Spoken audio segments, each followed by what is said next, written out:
Working Document, Through Wall Flashing Series from Austermiller. Episode 1, Brick is Not Waterproof. When a brick wall leaks, most roofers look at the flashing. The real question is whether they understand what the flashing is supposed to do. And most of them don't? Most of them think they're replacing metal. The ones who close big jobs know they're selling a water management system. The ones who think they're replacing metal are charging $400 and wondering why they're not growing. This is the Working Document. Today is the first of 3 episodes on Through Wall Flashing, built directly from the Austermiller app training content.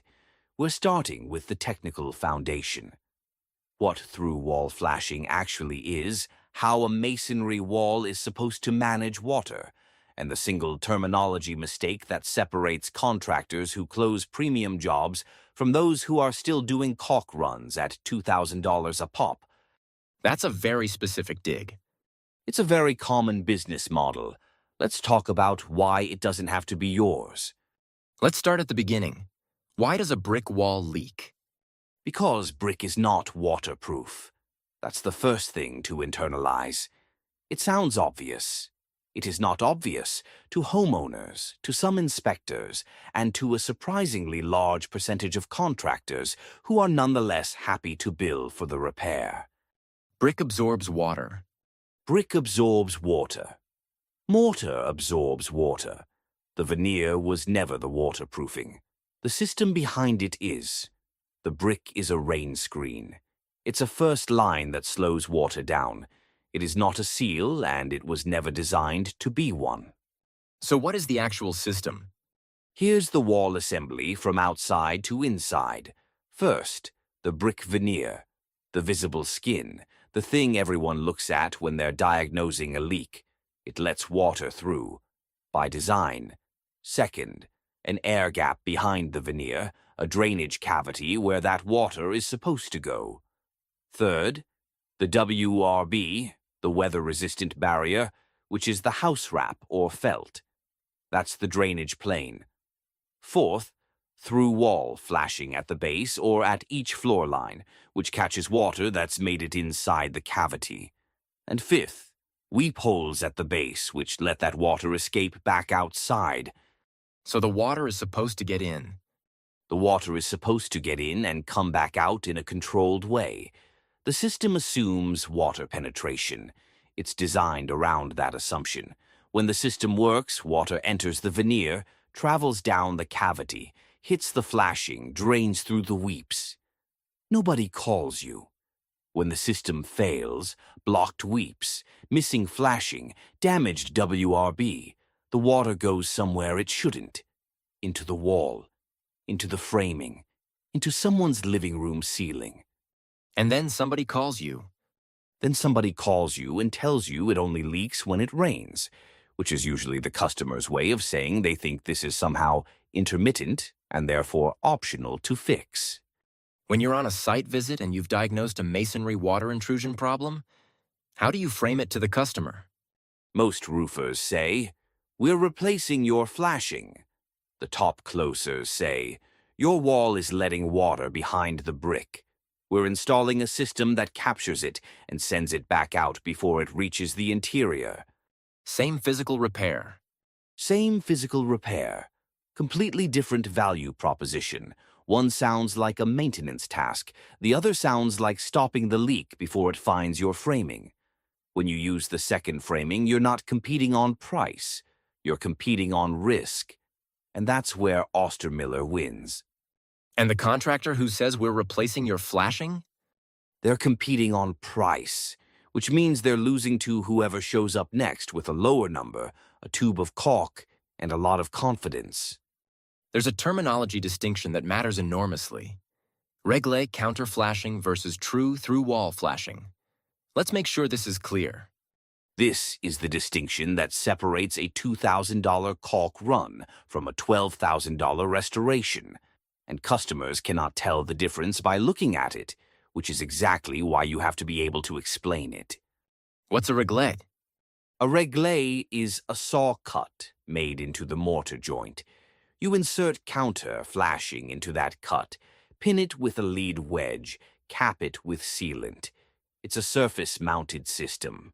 It can be beautiful. Copper réglé flashing looks exceptional. It's a completely legitimate installation, but it is not through-wall flashing. Because it doesn't go behind the brick. It sits in the mortar joint. It depends entirely on the saw cut, the sealant, the mortar integrity, and gravity. The copper may last 100 years. The caulk will not last 100 years. Nothing lasts 100 years. But the copper will still be there when the sealant has long since retired. And if water is still getting behind the veneer, The leak path still exists.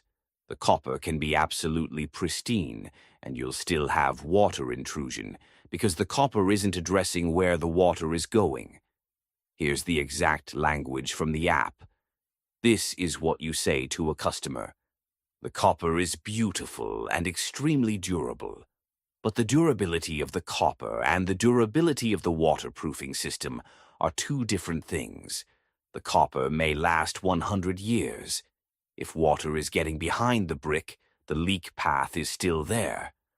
that's a very effective way to reframe the conversation.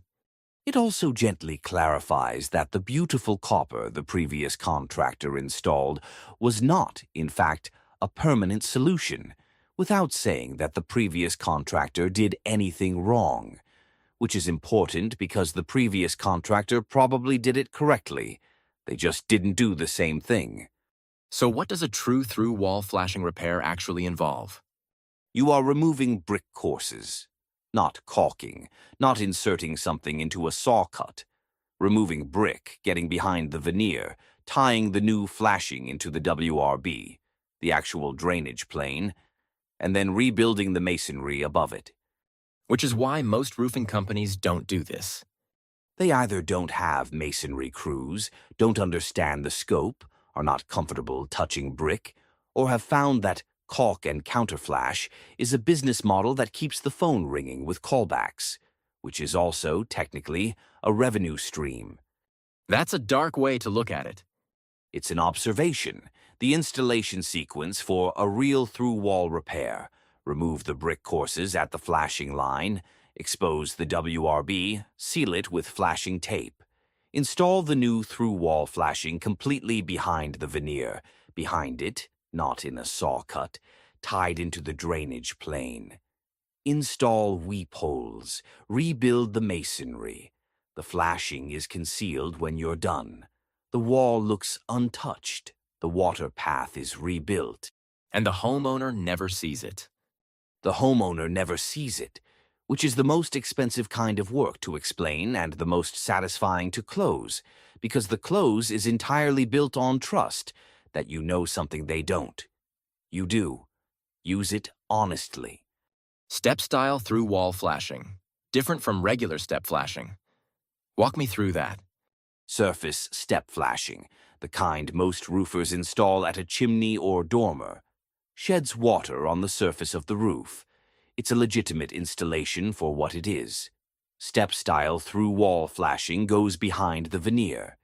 Each piece runs behind the brick, laps the self-adhered WRB, steps up the wall as the masonry is relayed around it. It's inside the wall. Inside the wall, tied to the drainage plane. Water that gets behind the veneer lands on the flashing and drains out onto the shingles. Compare that to surface step flashing, which handles water on top of the roof surface. They're solving different parts of the problem at different depths in the wall assembly. When a customer has had step flashing replaced before and the leak persists, It's often because what was replaced was surface step flashing, which addresses water on the roof surface. If water is entering behind the veneer above the step flashing line, which it is because brick absorbs water, replacing the surface step flashing doesn't address it. This is not the previous contractor's fault. They replaced what was visible. The through-wall condition requires a different scope.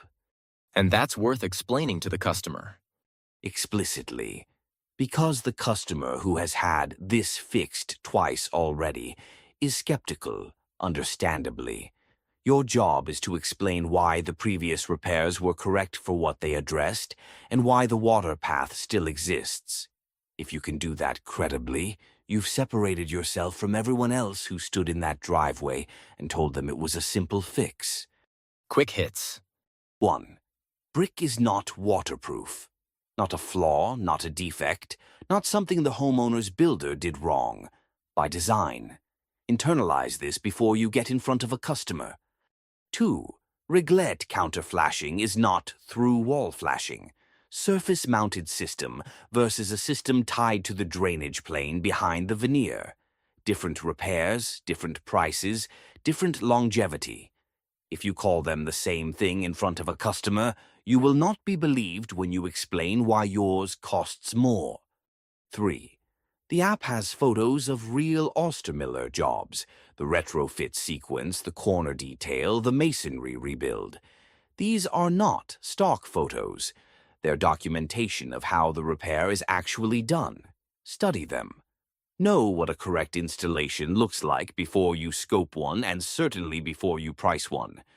Sell the water path, not the metal, is the thesis. That's the whole series. Once you understand how water moves through a masonry wall, where it enters, how it travels, where it should be caught, where it should exit, you can diagnose anything. And when you can diagnose it accurately, you can close it at the right price, which is considerably higher than the caulk run. 2 more episodes. Next, 3 levels of repair and why you never hand a customer one number.